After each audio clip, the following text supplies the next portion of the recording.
नमस्कार दोस्तों, मैं हूं दिनेश और आप देख रहे हैं दिनेश म्यूजिक जर्नी। आज मेरी संगीत की पहली क्लास थी। अ, मैं अभी संगीत सीख रहा हूं, इसीलिए जो भी नया सीखता हूं उसे आसान भाषा में आपके साथ साझा करता हूं। आज मैंने 4 महत्वपूर्ण शब्द सीखे: स्वर, सरगम, थाट और राग। इसको अंग्रेजी में स्वर को नोट कहते हैं, सरगम को स्केल प्रैक्टिस, थाट को पैरेंट स्केल और राग को मेलोडी मेलोडी फ्रेमवर्क कहते हैं। शुरुआत में ये सब मुझे भी मुश्किल लगते थे, लेकिन आज इनका मतलब काफी स्पष्ट हो गया। सबसे पहले स्वर। तो स्वर यानी नोट। टीचर ने बताया कि स्वर, जिसे अंग्रेजी में नोट कहते हैं, संगीत की सबसे छोटी इकाई होता है। भारतीय संगीत में सात भारतीय संगीत में 7 मुख्य स्वर होते हैं। वो कौन कौन से होते हैं? सा रे ग म प द नी। ये 7 स्वर। एक बार मैं दोबारा बोलता हूँ। सा रे ग म प द नी। सो इनकी अंग्रेजी नोट्स से सामान्य मैपिंग हम इस प्रकार कर सकते हैं। सा अंग्रेजी के सी कैरेक्टर से, रे डी कैरेक्टर से, और ग ई कैरेक्टर से, म एफ से, प जी से और ध ए से और नी अंग्रेजी के बी कैरेक्टर से मैपिंग होती है। तो यानी स्वर नोट जैसे भाषा में अक्षरों से शब्द बनते हैं, वैसे ही स्वरों से संगीत बनता है। अब बात करते हैं सरगम। जब हम इन 7 स्वरों को क्रम से गाते या बजाते हैं तो इनको हम सरगम कहते हैं। जैसे मैं ट्राई करता हूँ, अगर कोई मिस्टेक हो तो सॉरी। सा रे ग म प द नी सा। एक बार और ट्राई करता हूँ। सा रे ग म प द नी सा। तो ये हमारा 7 स्वरों का क्रम क्रम से मैंने एक बार गाने का कोशिश किया, गाने का ट्राई किया, तो इसको हम सरगम कहते हैं।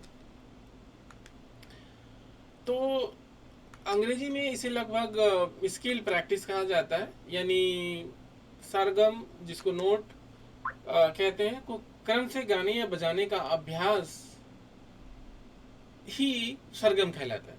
जैसे आप समझ लीजिए, बच्चा पहले ABCD सीखता है, वैसे ही संगीत में पहले सा रे ग म सीखा जाता है। अब समझते हैं थाट, पैरेंट स्केल। शुरुआत में मुझे लगता था कि थाट और राग एक ही चीज है, लेकिन ऐसा नहीं है। थाट एक पैरेंट स्केल होता है, यानी ऐसा आधार जिससे कई राग बनते हैं। उदाहरण के लिए बिलावल थाट। सो इससे कई राग बनाए जाते हैं। इसे ऐसे समझिए, पेड़ को थाट समझिए, पेड़ को आप थाट समझिए, शाखा जो जो शाखाएं हैं पेड़ की, उसको आप राग समझिए। अब सबसे महत्वपूर्ण टॉपिक राग, राइट। सो राग, जिसे अंग्रेजी में म्यूजिकल मॉड या मेलोडिक फ्रेमवर्क कहा जाता है, केवल समूहों का स्वर नहीं है। राग के अपने नियम होते हैं। कौन से स्वर उपयोग होंगे, कौन से स्वर नहीं होंगे, किस क्रम में चलेंगे, कहाँ रुकना है, कौन सा भाव उत्पन्न करना है। उदाहरण के लिए राग भूपाली, इसमें केवल 5 स्वर उपयोग होते हैं: सा रे ग म और ध। और इसका भाव शांत एवं भक्तिमय माना जाता है। कुछ और नए शब्द जो आज मैंने सीखे: आरोह, असेंडिंग स्केल, नीचे से ऊपर जाना। उदाहरण के लिए सा रे ग म प द नी सा।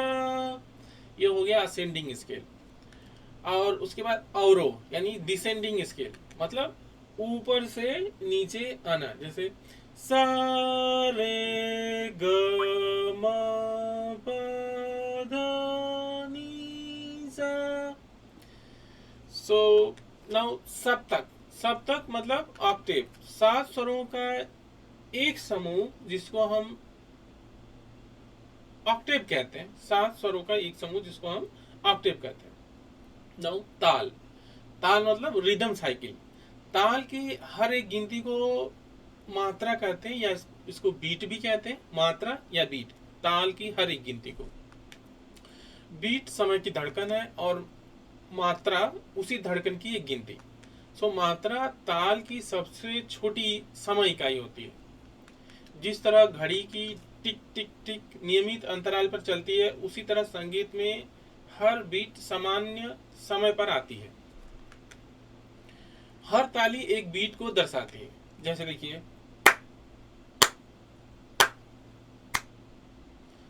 उदाहरण के लिए कहरवा ताल 8 मात्रा होता है, 8 बीट, और 3 ताल में 16 बीट होते हैं, 16 मात्रा। और लय, एक नया टर्म लय, जिसको हम टेम्पो कहते हैं, यानी गति, धीमी, मध्यम या तेज। सो आज की क्लास का सबसे आसान सार अगर मैं आपको बताऊं, स्वर, नोट संगीत की सबसे छोटी इकाई, सरगम स्केल प्रैक्टिस, स्वरों का क्रम से अभ्यास, और थाट पेरेंट स्केल रागों का आधार, और राग म्यूजिकल मॉड नियमों से बना मधुर संगीत। आज मैंने यही सीखा और सोचा कि आपके साथ भी साझा करूं। अगर मैंने कहीं कोई गलती की हो तो कृपया कमेंट में जरूर बताइए। मैं भी सीख रहा हूं और हम इस यात्रा में साथ साथ आगे बढ़ेंगे। अगर आपको ये वीडियो पसंद आया हो तो इसे लाइक कीजिए, चैनल को सब्सक्राइब कीजिए, और अगली क्लास में रिवीजन के लिए जुड़े रहिए। अगली क्लास में मैं हारमोनियम लेके सरगम बजाने का ट्राई करूंगा। देखते हैं कितने फ्लॉलेसली या कितनी मिस्टेक्स होती है, मैं ट्राई करूंगा नेक्स्ट वीडियो में हारमोनियम के साथ। तब तक के लिए धन्यवाद, थैंक यू।